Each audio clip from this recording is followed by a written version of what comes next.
സ്വന്തം വക്കീല് പോലും കോടതിയിൽ കൈകഴുകി പറയുകയാണ് യജമാനെ എന്നെയും ഇവൻ പറ്റിച്ചു എന്ന്.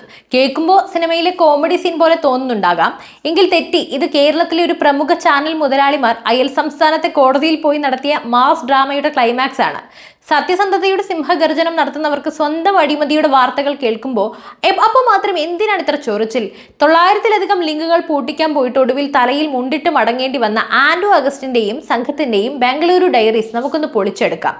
നമ്മുടെ നാട്ടിലൊരു ചൊല്ലുണ്ട്, അങ്ങാടിയിൽ തോറ്റാൽ അമ്മേനോടെന്നൊക്കെ. റിപ്പോർട്ടർ TV ഉടമകളായ റോജി അഗസ്റ്റിനും ആൻഡ്രൂ അഗസ്റ്റിനും ഇതേ ബുദ്ധിയാണ് പ്രയോഗിച്ചത്.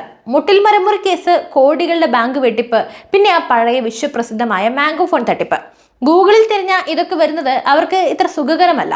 അപ്പോൾ എന്ത് ചെയ്യും? നേരെ വണ്ടി വിട്ടു ബാംഗ്ലൂരു സിറ്റി സിവിൽ കോടതിയിലേക്ക്.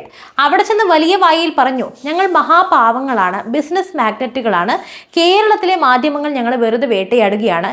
ഏഷ്യാനെറ്റും മനോരമയും മുതൽ ഓൺലൈൻ മാധ്യമങ്ങൾ വരെ ഞങ്ങളെ പ്രതിപ്പട്ടികയിൽ ചേർത്തു. എന്നിട്ട് എതിർകക്ഷികളെ അറിയിക്കാതെ അവരുടെ ഭാഗം കേൾക്കാതെ ഒരു എക്സ്പാർട്ടി വിധി ഒപ്പിച്ചെടുത്തു. ഏകദേശം 994 വാർത്താ ലിങ്കുകൾ ഗൂഗിളിൽ നിന്ന് നീക്കം ചെയ്യാനുള്ള ഉത്തരവ്.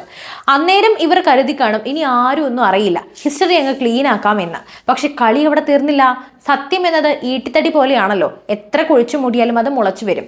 ഏഷ്യൻ ന്യൂസ് ശക്തമായ തെളിവുകളുമായി കോടതിയിലെത്തി. കേരളത്തിലെ വിവിധ സ്റ്റേഷനുകളിലെ ക്രിമിനൽ കേസുകൾ, FIRകൾ, തട്ടിപ്പ് രേഖകളെല്ലാം കോടതിക്ക് മുന്നിൽ ഹാജരാക്കി.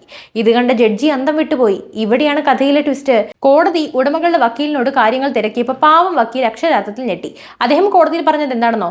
എൻ്റെ ഏമാനെ, ഇവർ ഇത്ര വലിയ ക്രിമിനൽ പശ്ചാത്തലമുള്ളവരാണെന്ന കാര്യം എന്നിൽ നിന്ന് മറച്ചു വെച്ചു. സാങ്കേതികമായി എന്നെയും ഇവർ കബളിപ്പിച്ചു. സ്വന്തം വക്കീലിനെ പോലും വിശ്വസിപ്പിക്കാൻ കഴിയാത്തവർ എങ്ങനെയാണ് ജനങ്ങളെ സത്യം പഠിപ്പിക്കുന്നത് എന്നാണ് സോഷ്യൽ മീഡിയ ഇപ്പോൾ ചോദിക്കുന്നത്.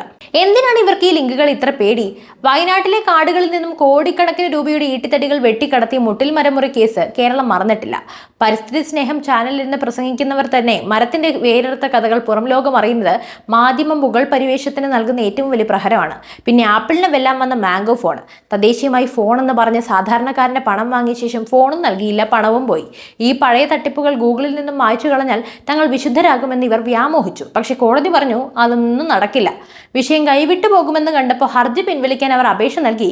കോടതി സമ്മതിച്ചു. പക്ഷേ ഒരു സമ്മാനവും നൽകി, 10,000 രൂപ പിഴ. തുക ചെറുതാകാം, പക്ഷെ കോടതി നടത്തിയ നിരീക്ഷണങ്ങൾ ഇവരുടെ മുഖത്തേറ്റ വലിയ അടിയാണ്. നീതിന്യായ പ്രക്രിയയെ ദുരുപയോഗം ചെയ്തു, വസ്തുതകൾ മറച്ചുവെച്ചു എന്നിങ്ങനെ പോകുന്നു ആ വിധിന്യായത്തിലെ വാക്കുകൾ. അതിലും വലിയ പണി മറ്റൊന്നാണ്.